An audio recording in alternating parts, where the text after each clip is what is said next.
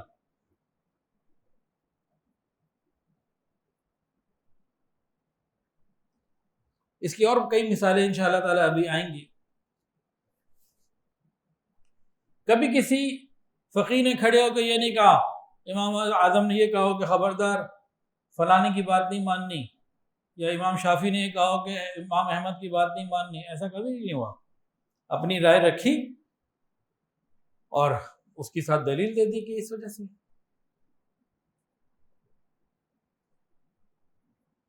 ایک چیز ہوتی ہے ذوق. ذوق کی رعایت بھی اللہ اور اس کے رسول نے، شریعت نے رکھی، اور ذوق کو قبول کیا ہے. بے ذوق والا کام نہیں رکھا، ذوق کو رکھا. صحابہ کرام کچھ عاشقانہ ذوق رکھتے تھے، کچھ عاقلانہ ذوق رکھتے تھے. نبی علیہ السلام مسجد میں بیٹھے ہوئے، کچھ لوگ کھڑے ہوئے تھے، بیٹھ جاؤ. کچھ شاید ناگواری کا اظہار بھی تھا، کھڑے کیوں ہوئے، بیٹھو بیٹھو.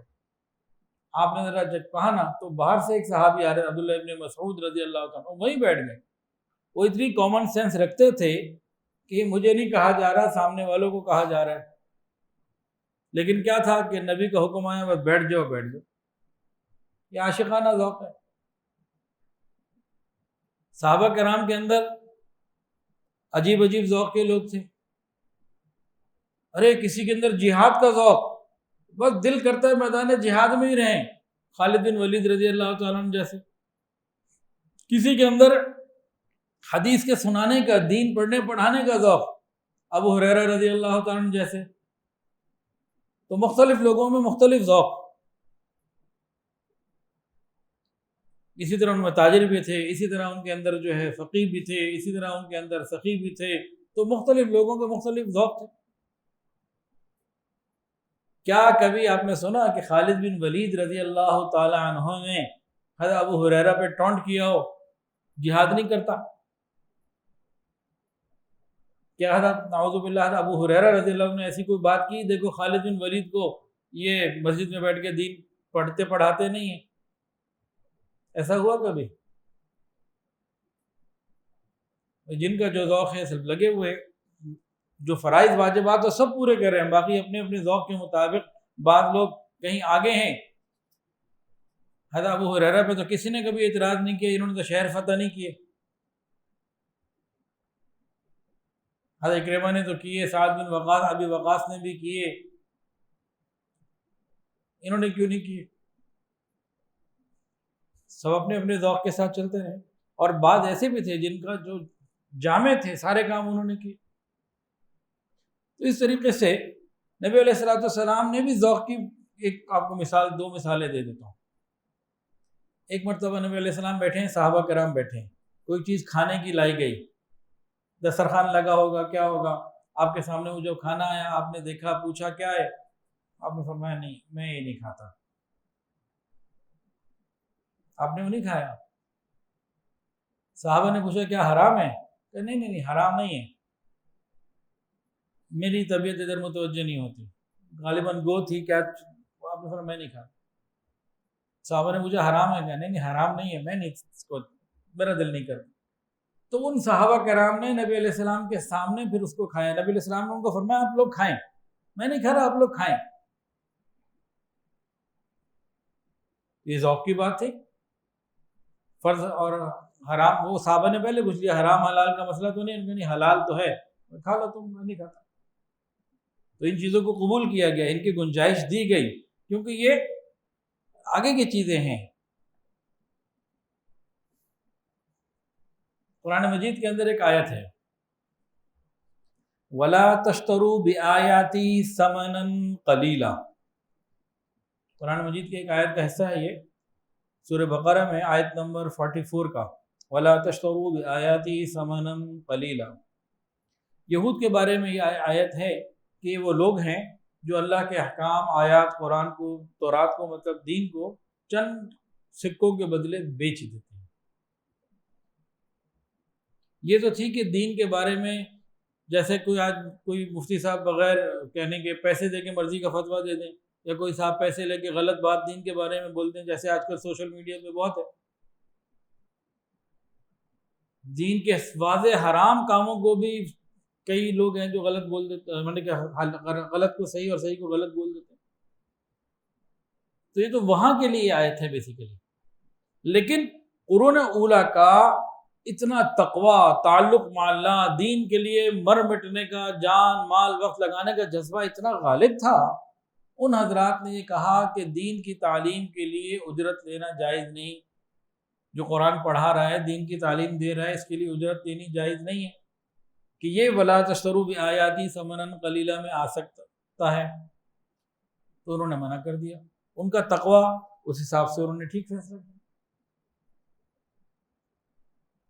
اور ہر آدمی دین کی محنت پہ لگا رہتا تھا. پھر ایک وقت آیا کہ ایسے اخلاص والے جانے لگے, اور دوسری طرف بہت سارے علاقے فتح ہونے لگے, مسلمانوں کی تعداد بہت بڑھنے لگی. اب زیادہ ضرورت تھی پہلے سے زیادہ معلمین کی. اب اس طریقے کے معلمین کم پڑ گئے, بہت کم ہوتے گئے, ضرورت بہت بڑھتی گئی. کروڑوں کی تعداد میں لوگ مسلمان ہوئے. اب قرآن پڑھانے والوں کی ضرورت تھی, اور ادھر یہ بات تھی کہ بھئی قرآن پڑھانے پہ اگر پیسے لیں گے تو وہ حرام ہے. وہ کہتے تھے دال روٹی ہم کی کیسی چلائیں, تو چلو پھر ہم قرآن بھی نہیں پڑھاتے, کام کو کرتے ہیں, گھر کا خرچہ کیسے پورا کریں. تو فقہائے کرام نے اپنے ان بعد والوں نے, پہلے والوں نے اس آیت کو سامنے رکھا, کہا قرآن مجید کی تعلیم پہ آپ نے پیسے نہیں لینے. بعد والوں نے جب اپنے حالات کو دیکھا, زمانے کے لوگوں کو دیکھا, ضرورت کو دیکھا, بہت ساری چیزوں کو دیکھنے کے بعد انہوں نے دوسری نصوص سے, قرآنی اور احادیث رسول سے, صحابہ کے عمل سے چیزوں کو جمع کیا اور کہا کہ اس پہ پیسے لے سکتے ہیں, تنخواہ لے سکتے ہیں, جائز ہے. حالانکہ پہلے منع تھا, اب انہوں نے دوسری آیات کو لے کر جواز دے دیا کہ لے سکتے ہیں. اب اس کو یہ کوئی کہہ دے جی پہلے تو تصویر مولانا منع کرتے تھے یا خود بنواتے ہیں, پہلے لاؤڈ اسپیکر آیا تو حرام تھا اب حلال ہو گیا, پہلے بینکنگ حرام تھی اب اسلامک بینکنگ پہ آ گئے تو بھی حلال ہو گئی. اس زمانے میں وَلَا تَشْتَرُوا بِآيَاتِي ثَمَنًا قَلِيلًا, اور زمانے کے لوگوں کا تقوی, خوف خدا, تعلق مع اللہ اور دین کے لیے جان اور مال اور وقت دینے کی دھن, وہاں اس کا تقاضا تھا. اب وہ چیزیں ختم ہو گئی, ضرورت بہت بڑھ گئی. اب دوسری آیات قرآنیہ, دوسری احادیث رسول, صحابہ کی زندگی کے اقوال, معاملات کو لے کر انہوں نے بتا دیا بھئی اس کو ایسے لے لیا جائے. ایک منٹ کے لیے میں آپ سے پوچھتا ہوں, پہلے تو تھا قرآن کی تعلیم پہ ہی اجرت لینا منع ہے, اور اگر یہ آج تک رہتا, فقہائے امت اس ذمہ داری کو پورا نہ کرتے, دوسری آیات اور دوسری احادیث, دوسرے صحابہ کی زندگی سے مسئلہ سمجھ کے دین کی تعلیم پہ تنخواہ دینے کا حکم جاری نہ کرتے, لینے کو حلال نہ فرماتے, تو کیا ہوتا؟ کیا ہم مسلمان ہوتے, ہمارے تک دین پہنچا ہوتا؟ جی پروفیسر صاحب کیا ہوتا؟ پھر تو ہم تک دین نہیں پہنچا ہوتا. وہ صحابہ وغیرہ اور تابعین والا زمانہ تو دوبارہ نہیں آنا, وہ تو چلے گئے. تو پھر جب انہوں نے یہ کیا تو اس کے بعد پھر ایسے لوگ جو دین پڑھانے کا شوق رکھتے تھے انہوں نے کہا چلو اگر ہم کام کاروبار کریں گے تو زیادہ کما سکتے ہیں، لیکن ہم دین کا کام کریں گے، ہماری گھر کی دال روٹی چل جائے، کام چل جائے تو ہم چلو گزارا کر سکتے ہیں۔ یہ بھی ان کی بہت بڑی قربانی ہے۔ جو ہمارے مسجد کے یا مدرسے کے کسی پڑھانے والے کی تنخواہ ہے نا، اس تنخواہ پہ تو ہر آدمی کام نہیں کر سکتا۔ یہ بھی ان کا بہت بڑا کنٹریبیوشن ہے۔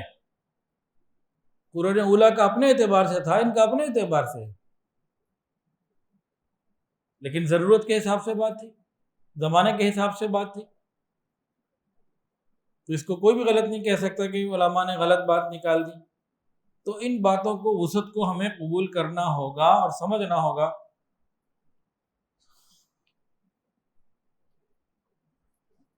یہ لوگ آپس میں ایک دوسرے سے کتنی محبت کرتے تھے فقہاء کرام۔ ایک واقعہ سن لیجئے۔ امام شافعی رحمۃ اللہ علیہ کے مسلک میں کیا ہے، فجر کی نماز میں روزانہ ساری زندگی فجر کی نماز میں دوسری رکعت میں قنوت نازلہ پڑھنا وہاں واجب ہے، اور امام اعظم امام ابو حنیفہ رحمۃ اللہ علیہ کے نزدیک واجب نہیں ہے، ہم لوگ نہیں پڑھتے۔ اور آپ مصر چلے جائیں، انڈونیشیا چلے جائیں، جہاں جہاں شافعی حضرات موجود ہیں وہ آج بھی پڑھتے ہیں قنوت نازلہ۔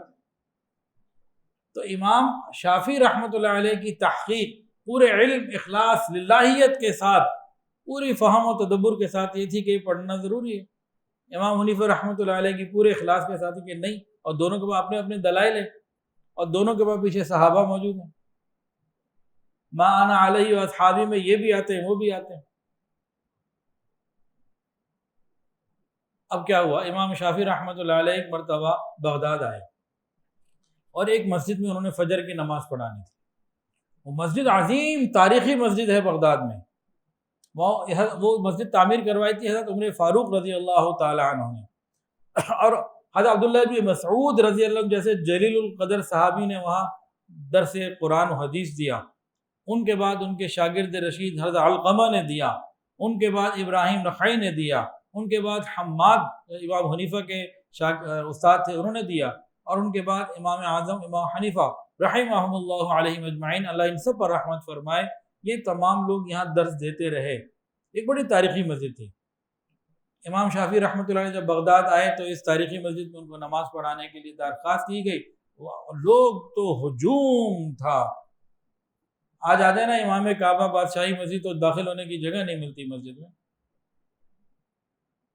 تو مثال کے طور پر لوگوں کو پتہ لگا امام شافعی آئے ہیں تو جناب وہ تو مسجد میں تو جگہ کوئی نہیں، اتنا بندہ، اور لوگوں کو ایک خیال تو یہ تھا، ایک وجہ یہ اور بھی تھی کہ چاروں ائمہ کرام میں سے یہ واحد ہیں جو سادات ہیں، نبی علیہ السلام کے خاندان میں سے ہیں۔ تو ایک تو اتنے بڑے امام، فقیہ، محدث، مفسر، اور نبی علیہ السلام کے خاندان کے اہل بیت میں سے ہیں، تو یہ سب محبتیں کھینچ کے لوگوں کو لے آئیں، بڑی تعداد میں مجموعہ۔ لوگوں کے دل میں یہ تھا کہ امام شافعی رحمۃ اللہ علیہ فجر میں قنوت نازلہ تو ضرور پڑھیں گے۔ اچھا جی، امام شافعی نے نماز پڑھائی، قنوت نازلہ ہی نہیں پڑھی، قنوت نازلہ ہی نہیں پڑھی جو ان کے ہاں واجب ہے۔ ان کے جانے کے 1000 سال بعد، 1200 سال بعد بھی ان کے ماننے والے پڑھے، آج بھی انہوں نے نہ پڑھے۔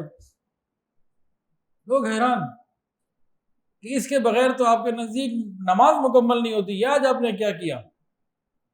فرمایا کہ صاحب قبر سے حیا آتی ہے۔ امام اعظم امام حنیفہ رحمۃ اللہ علیہ ان کے ہاں منع ہے نا، وہ نہیں اس کو کرتے کہ مجھے ان سے حیا اس لیے میں نے نہیں پڑھی۔ کہ ان کی نزدیک کیا ہوتا تھا کہ دیکھو میرے سامنے بات آئی، قرآن حدیث صحابہ کا عمل میں نے اس میں بہترین طریقے سے لکھ دیا، لیکن جو دوسرے نے لکھا ہے وہ بھی اسی طریقے سے لکھا ہے۔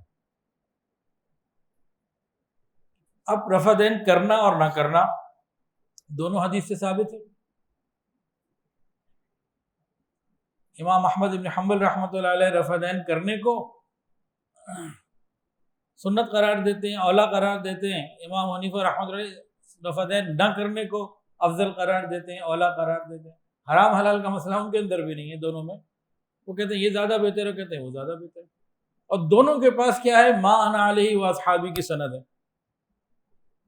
جو رفع دین کرتے ہیں وہ کہتے ہیں حضرت عبداللہ ابن عمر رضی اللہ تعالیٰ عنہ نے کیا تو ہم نے بھی کیا، جو نہیں کرتے وہ کہتے ہیں عبداللہ ابن مسعود رضی اللہ عنہ نے کیا تو ہم نے بھی نہیں کیا، اور ساتھ دلیل یہ دیتے ہیں کہ عبداللہ ابن عمر چھوٹی عمر کے ہیں، پچھلی صفوں میں کھڑے ہوتے ہیں، عبداللہ ابن مسعود پہلی صف میں کھڑے ہوتے ہیں، بڑی عمر کے ہیں، مسلمان ہونے میں 6 نمبر پر رہے، 23 سال نبی علیہ السلام کے ساتھ رہے، تو ان کا درجہ زیادہ ہے چھوٹے عمر کے لڑکے سے، گو وہ بھی صحیح ہیں لیکن وہ کہتے ہیں ان کا مقام زیادہ ہے۔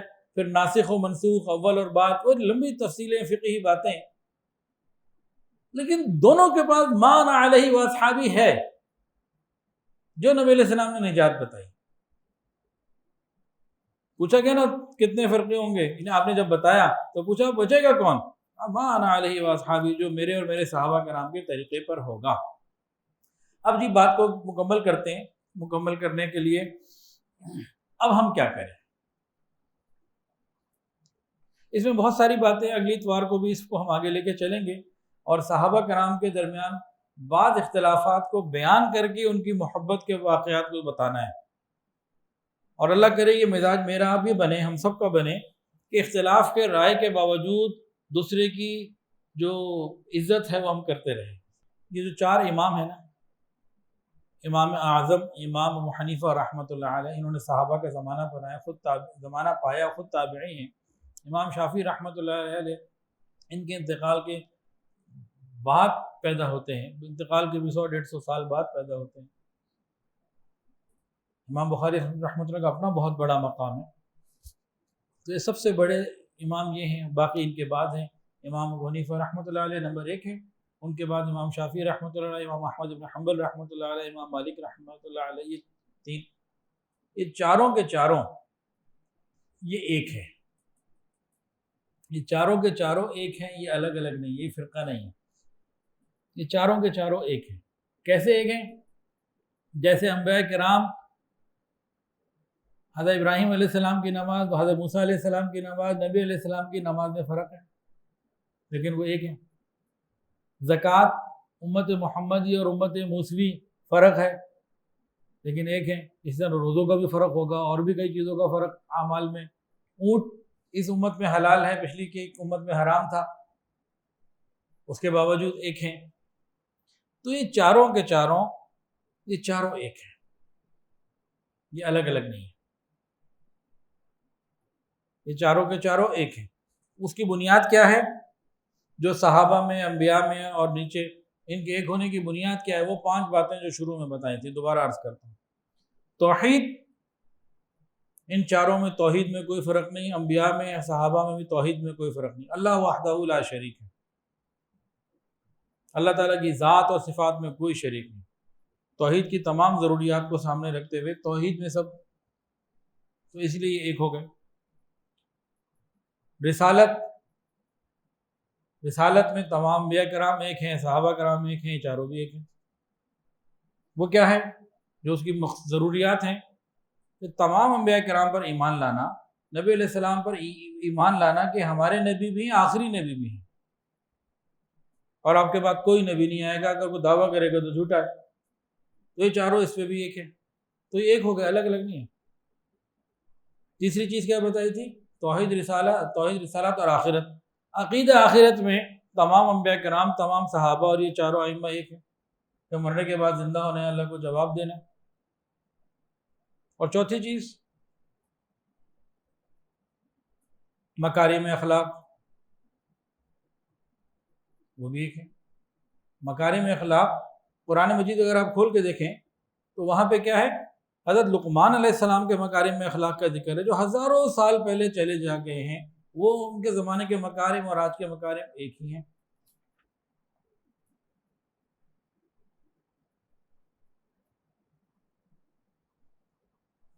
مکارم اخلاق، وہ جھوٹ بول رہا اس زمانے میں بھی جھوٹ تھا، آج بھی جھوٹ ہے، غلط تھا آج بھی غلط ہے، سچ بولنا اس وقت بھی اچھا تھا آج بھی اچھا ہے۔ تو ان چاروں میں تو سب کا معاملہ ایک ہی ہے۔ پانچویں چیز کیا تھی؟ شریعت کی اتباع، توحید، رسالت، آخرت، مکارم اخلاق، اور پانچویں چیز شریعت کی اتباع. تو ہر نبی کے زمانے میں شریعت کی اتباع جو زمانے کا حکم تھا اس کے مطابق لازم تھی. صحابہ کرام کے زمانے میں بھی یہی تھا اور آج بھی یہی ہے. ان چاروں کے اندر بھی یہی ہے. تو یہ چاروں کے چاروں الگ الگ فرقے نہیں ہیں، یہ چاروں ایک ہی ہیں. چاروں ایک ہیں، ان میں کوئی فرق نہیں. یہ جو درمیان کے جو فرق ان چاروں کے درمیان آتے ہیں، ہاتھ باندھنا کہاں ہے کہاں نہیں، آواز اونچی سے آمین کہنا ہے، آہستہ آواز سے آمین کہنا ہے، یہ تو صحابہ کرام کے زمانے سے صحابہ میں موجود تھی بات، اور اللہ نے اس کو رکھا ہے. نبی علیہ الصلوۃ والسلام نے رفع دین کیے بھی اور نہیں بھی کیا. اب معاملہ کیا ہونا چاہیے؟ معاملہ یہ ہونا چاہیے، میں اگر رفع دین نہیں کر رہا نا تو کرنے والوں کو میں یہ نہ کہوں کہ دین پر عمل نہیں کر رہا. میں ادھر کی 3 رکعتیں پڑھ رہا ہوں نا، تو میں یہ نہ کہوں جو 3 نہیں پڑھ رہے ان چاروں کے اندر رہتے ہوئے وہ غلط کر رہے ہیں، یا 3 کو 2 سلاموں سے پڑھ رہے اور میں ان کو غلط کہوں، یہ بات غلط ہے. ان چاروں کے اندر کا جتنا فرق ہے یہ سب قرآن و حدیث اور صحابہ کی زندگی سے نکلا ہوا ہے. اس بنیاد پر ہاں الحمدللہ ہم ایک ہیں، ہمیں اس کو وسعت کرنی ہوگی. جو شخص ان چاروں کو ہٹ کرے، ان کو ڈیمیج کرے اور امت کو سمجھانے کی فکر کرے، وہ باطل ہے، وہ کام خراب کرتا ہے.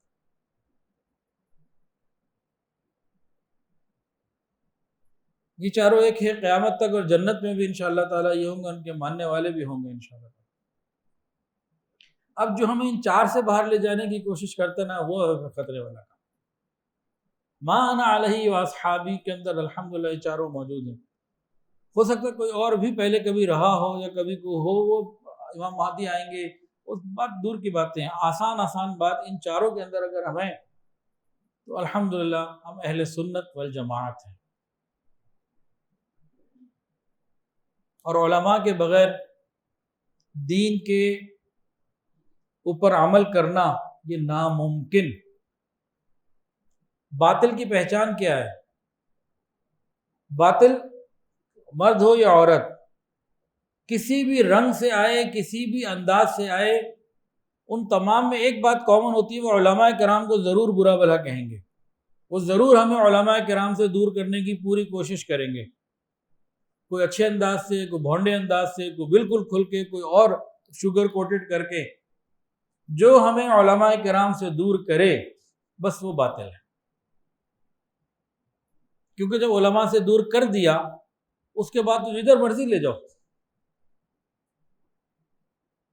نبی علیہ الصلوۃ والسلام کے زمانے سے لے کے 100-150 سال پہلے تک امت کے اندر بدعملی کے گناہ تھے. کوئی بھی مسلمان، حتیٰ کہ وہ حکمران ہی کیوں نہ ہو، کوئی بھی ہو، کوئی عالم ہی کوئی نہ ہو، کوئی بھی غلطی عملی طور پر ممکن ہو سکتی تھی، ہوتی تھی. بعض حکمران گزرے جو ظالم تھے، قتل کروا دیا کرتے تھے ناجائز. شراب کے عادی امت میں لوگ آئے، بہت سارے مزید گناہوں کے اندر امت میں لوگ آئے. لیکن وہ تمام لوگ، تمام برے اعمال اگر کسی کے اندر تھے بھی نا، عقیدے ان سب کے پھر بھی ٹھیک تھے. حجاج بن یوسف ایک ظالم ترین بادشاہ کہا جاتا ہے، پتہ نہیں کتنوں کو بلا وجہ قتل کرا دیا، عقیدہ اس کا ٹھیک تھا. آج کیا پوزیشن ہو گئی ہے؟ آج ایسا مسئلہ آ گیا کہ ہم بنیادی عقائد کے بھی منکر ہو گئے ہیں. یہ جو مسئلہ 100-150 سال سے پیدا ہوا ہے، یہ 1400 سال کی ہسٹری میں شروع کے 1200 سال میں نہیں ہے. اور دین کی جو بنیادی بڑی واضح صاف ستھری کھلی ڈھلی جو قرآن حدیث میں بالکل کلیئر لاؤڈ اینڈ کلیئر عقائد ہے، ان کے خلاف آج کا نوجوان بات کرتا ہے، کہتا ہے یہ ٹھیک نہیں ہے، غلط ہے، پتہ نہیں کہاں سے لے آیا. اللہ کا انکار یا اللہ تعالیٰ کی قدرت کا انکار، یا ملحد کتنے درجنوں آ گئے. یہ کہاں سے پنپ رہے ہیں؟ کہاں سے آئے ہیں؟ یہ ہماری کالج یونیورسٹی سے آئے ہیں. یہ لارڈ میکالے کی اولاد ہیں ساری. یہ انگریزی تعلیم کا کانٹا ہے. انگریزی تعلیم مکمل بری نہیں ہے، اگر انگریزی زبان دانی کے لیے لی جائے تو بہترین ہے. بس ہم اس کو ایک لینگویج کے طور پر استعمال کریں تو بہترین ہے، اس کا کوئی ضرورت ہے آج کی، اس کا کوئی ایشو نہیں.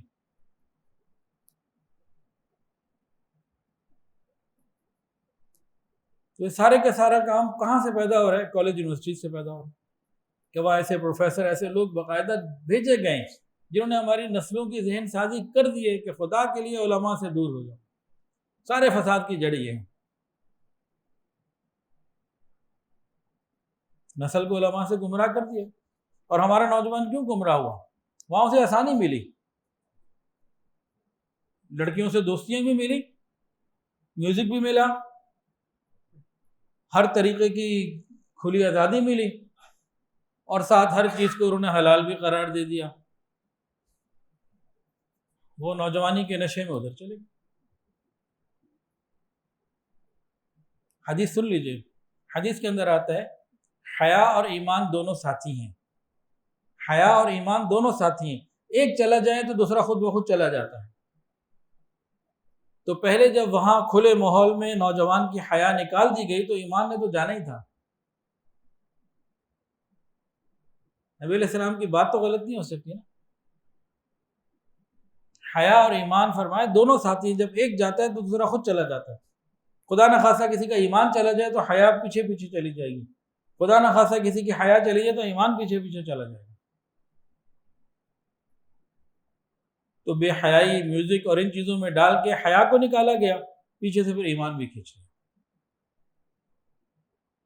اب یہی نوجوان جو ہے وہ قرآن و حدیث کے خلاف ہے. کوئی بات سمجھا دو، یہ کہاں لکھا ہے جی؟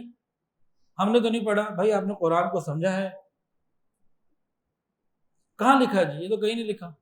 یہ وہ کہتے ہیں کہاں لکھا ہے جنہیں قرآن پڑھنا نہیں آتا، جنہیں پتہ نہیں وہی بولتے ہیں. تو بہرحال علماء کے بارے میں رسول اللہ صلی اللہ علیہ وآلہ وسلم نے ارشاد فرمایا العلماء ورثۃ الانبیاء. انبیاء کرام کے وارث ہیں علماء. تو آپس کے اندر اس قسم کے اختلافات جو بنیادی اختلافات نہیں ہیں، ان کو وجہ بنا کر ان سے دور ہونا یہ کوئی عقل مندی کی علامت نہیں. اللہ تعالیٰ سے دعا ہے اللہ تعالیٰ ہمیں علماء کرام کی قدر کرنے کی توفیق عطا فرمائے، اور آپس میں اختلافات کے باوجود محبت کرنے اور رکھنے کی توفیق عطا فرمائے. اس کی انتہائی ضرورت ہے، انتہائی ضرورت ہے. اللہ تعالیٰ ہم سب کو نبی کریم صلی اللہ علیہ وآلہ وسلم کی سچی محبت عطا فرمائے. وآخر دعوانا ان الحمدللہ رب العالمین. ویڈیو کے نیچے سبسکرائب کے بٹن پہ کلک کریں، بیل کے آئیکن پہ کلک کیجئے تاکہ ہر نئی ویڈیو کی نوٹیفیکیشن آپ کو مل جائے.